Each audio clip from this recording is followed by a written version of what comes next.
తెలుగు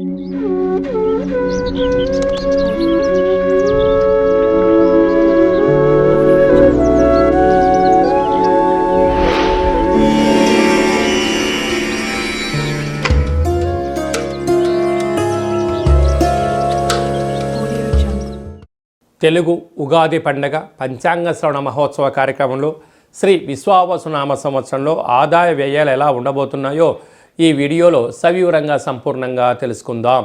ఈ మీనరాశిలో ఏ నక్షత్రాలు వస్తాయి అనగా పూర్వాభాద్ర నక్షత్రంలోని చివరి పాదమైన 4వ పాదము, ఉత్తరాభాద్ర నక్షత్రంలోని 4 పాదాలు, రేవతి నక్షత్రంలోని 4 పాదాలు కలిపితే మీనరాశి. చాలామందికి పుట్టినటువంటి కాల సమయంలో డేటా బర్త్లు సక్రమంగా లేనటువంటి కారణం వలన పేరు యొక్క మొదటి అక్షరాన్ని అనుసరిస్తూ ఆ రాశిని తెలుసుకునే ప్రయత్నం చేద్దాం.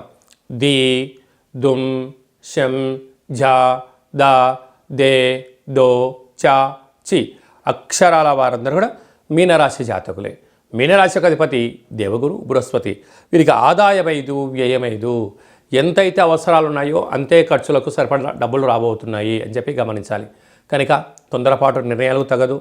నూతనమైన కార్యక్రమాలు చేపట్టేటప్పుడు ఆదాయము వ్యయము సమస్థితిలో ఉన్నప్పుడు చూసుకోండి. మీరు మానసికమైన వేదనకు గురి కాకుండా అప్పుల పాలు కాకుండా ఉండే పరిస్థితి అధికంగా ఉంటుంది.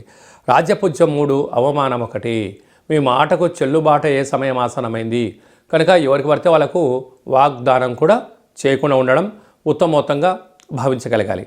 అలాగా వీళ్ళకు ద్వితీయార్థమైన ఏలనాడు శని సంచార స్థితి ఉండడం, రాశిలో 30 సంవత్సరాల తర్వాత శని భగవానుడు సంచారం చేయడం, వ్యయంలో 18 సంవత్సరాల తర్వాత రాహు సంచారం చేయడం, అర్ధాష్టమ గురు సంచార స్థితి 12 ఏళ్ల తర్వాత రావడం, 18 ఏళ్ల తర్వాత కేతు భగవానుడు సింహరాశిలో సంచారం చేయడం వల్ల గ్రహాలు అంతగా యోగంగా లేవు అని చెప్పి గమనించాలి.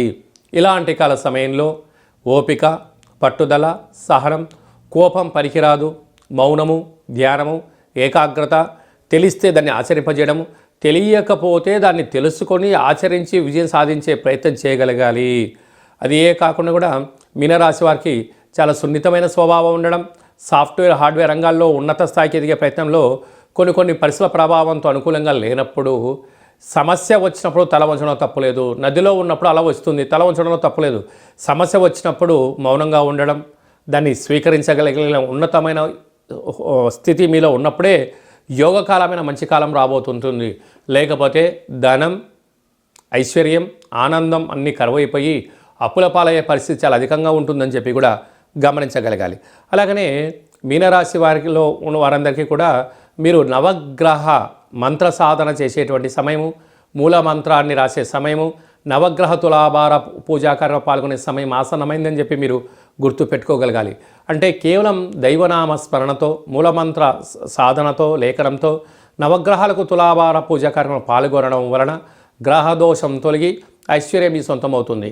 అలాగే నీటి వ్యాపారస్తులు, సాఫ్ట్వేర్ ఉద్యోగస్తులు, హార్డ్వేర్ ఉద్యోగస్తులు, సినిమా రంగాల్లో ఉండబడిన వారు, యూట్యూబ్, వాట్సాప్, ఫేస్బుక్, క్రియేటివిటీ రంగాలుగా ఉండబడిన వారందరికీ, అలాగనే స్వయం వృత్తులు, సేవా రంగాలు, హోటల్ వ్యాపారస్తులు, ఎక్స్పోర్ట్స్ ఇంపోర్ట్స్ బిజినెస్ చేసేటువంటి వారు, గృహ కార్యక్రమాల్లో నీటికి సంబంధించినటువంటి ఉత్పత్తులు చేసేవారు, కూల్ డ్రింక్ బిజినెస్లు, వాటర్ బిజినెస్ చేసేటువంటి వారికి శుచి శుభ్రత చాలా అవసరం.